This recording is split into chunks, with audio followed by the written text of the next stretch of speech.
What if your final moments were caught on camera and seen by millions? A girl vanishes in an elevator, her last known footage fueling endless conspiracy theories. So this means we don't know how this woman died or if this is foul play. Another is found dead inside a hotel freezer. And a single photograph, so graphic, so shocking, it was banned from search engines altogether. What do you make of that? Of someone who would do that? Sick. Just horribly sick. These weren't just tragic deaths. They became digital nightmares. Brace yourself for Deaths So Disturbing They Went Viral, Part 1.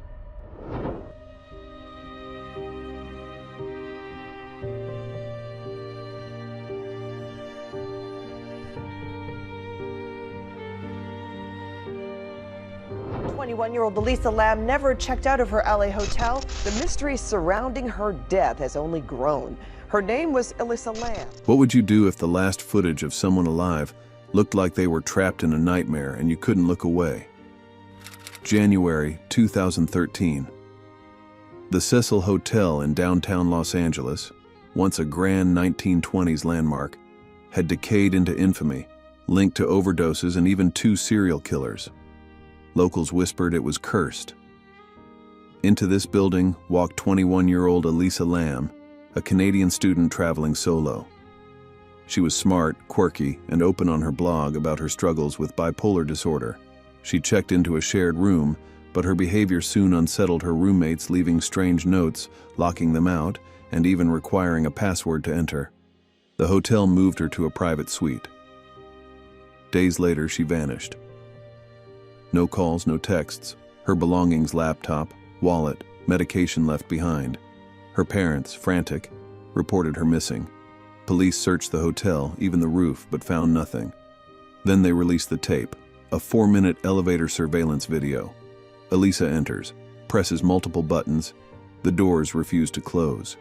She peeks into the hallway, steps out, back in, then hides in the corner as if hunted by something unseen.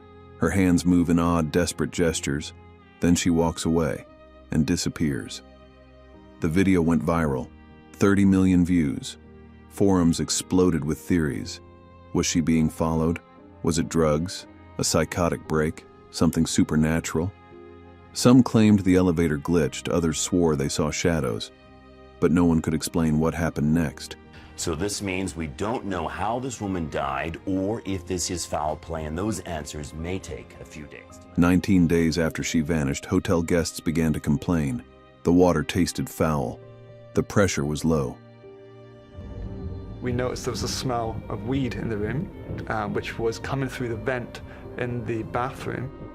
Also, we noticed that the water pressure was very low. A maintenance worker climbed to the rooftop tanks. Inside one, he found Alisa, naked, lifeless, her clothes at the bottom. How did she get there? The roof was supposedly locked and alarmed, but there were fire escapes. The tanks hatch open when she was found. No signs of trauma, no drugs or alcohol. The coroner ruled her death accidental, drowning, with bipolar disorder as a significant factor. Toxicology revealed she hadn't taken her medication as prescribed. But the questions wouldn't die. How could someone in crisis reach that tank? Why did the elevator doors refuse to close? Why did it take weeks to find her? Theories multiplied. Murder, possession, even a tuberculosis test named LAMELISA being run in the area at the time. Alisa's death became an obsession. Her Tumblr, filled with poetry and longing, drew thousands. Her last post, "You're always haunted by the idea you're wasting your life." She was very outgoing, I think, in a way that felt overwhelming and even possibly aggressive to some people, because she was going up to folks and talking to them, asking questions about everything. The Cecil Hotel has since closed its doors, but her story lingers, etched in the walls, in the water, in the unanswered questions. One girl, one elevator, one enduring, tragic mystery.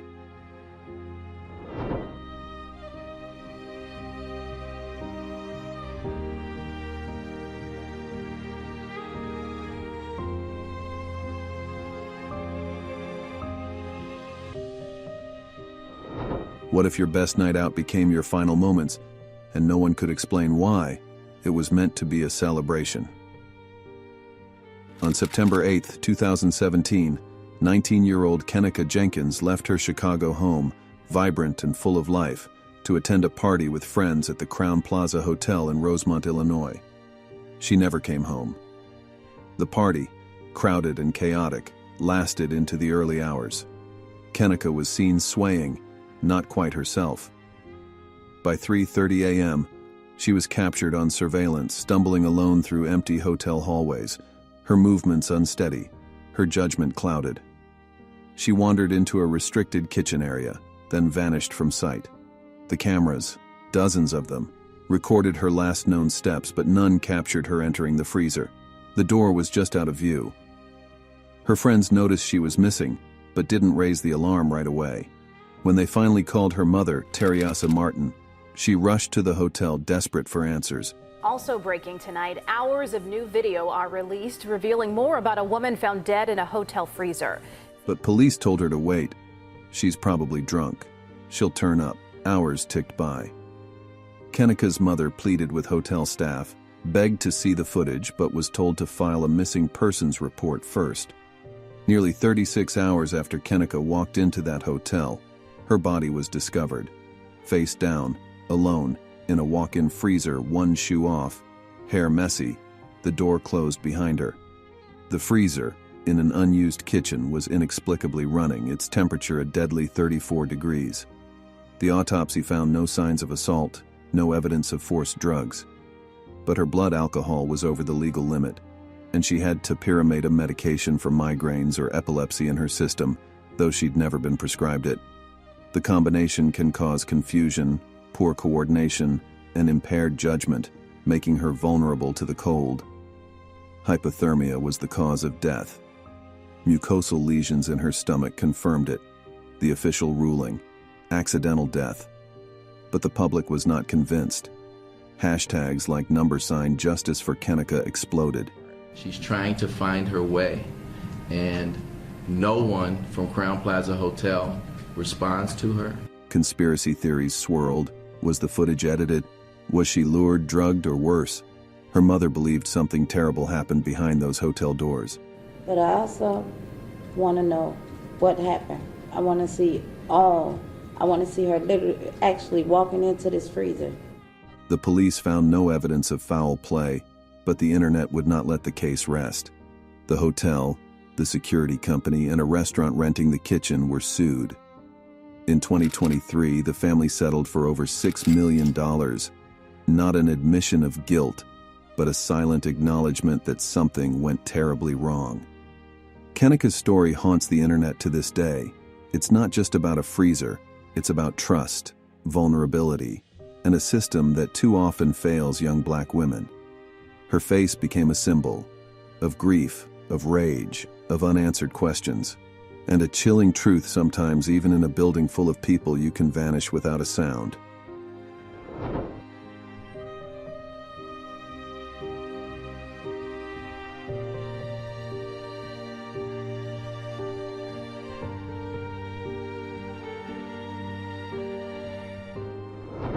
What if your final moments were captured and then unleashed on the internet, haunting your loved ones forever? Halloween, 2006. 18-year-old Nikki Katsurus, in a moment of rebellion, slipped out of her California home and took her father's Porsche 911 Carrera.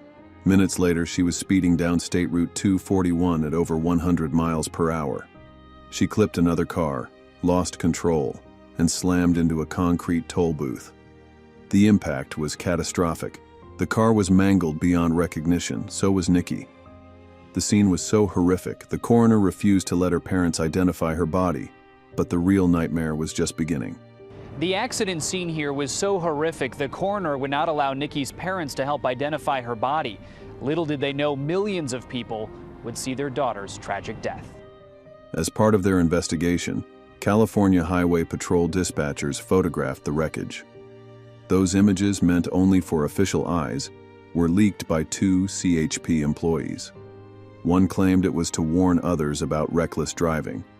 But once the photos left the department, they spread like wildfire. gore sites, forums, even fake MySpace tributes. Internet trolls weaponized Nikki's death, sending the graphic images directly to her family. Some messages taunted, "Hey daddy, I'm still alive." What do you make of that? Of someone who would do that? Sick. Just horribly sick. The Katsurus family was besieged. They stopped using email, shut down their internet, and pulled their teenage daughter from school to protect her from classmates threatening to show her the photos. There was no escape.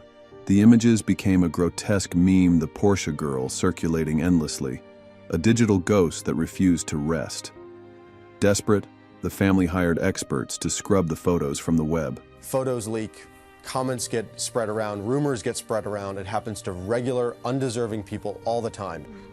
They managed to remove thousands, but the internet never forgets. The torment was relentless. They sued the California Highway Patrol. The legal battle dragged on for years, dismissed, appealed, fought tooth and nail. In the end, the CHP settled, paying the family millions and issuing a formal apology.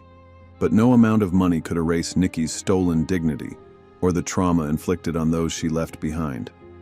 Nikki Katsurus became more than a victim of a tragic crash. She became a symbol of how cruelty, curiosity, and technology can conspire to turn private grief into public spectacle. Her family still fights, not just to clear her name, but to remind the world.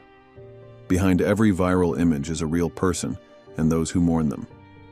She died in seconds. Her image was used for years. If there's anything more disturbing than a sudden death, it's what people do with it. The clicks, the shares, the cruelty masquerading as curiosity. Nikki's story is a warning. The internet can make a tragedy eternal, and some ghosts refuse to be buried. Some deaths are so haunting they refuse to fade, even when the cameras stop rolling. Alisa Lamb, Kenneka Jenkins, Nikki Katsurus, each became a symbol, a headline, a warning. But behind every viral moment was a real person lost too soon. Which of these stories stuck with you the most and why? Let us know in the comments. Be sure to like, share, and subscribe for more true stories that dig beneath the headlines. And if you thought this was chilling, wait until you see what we uncovered for part 2. Thank you for watching.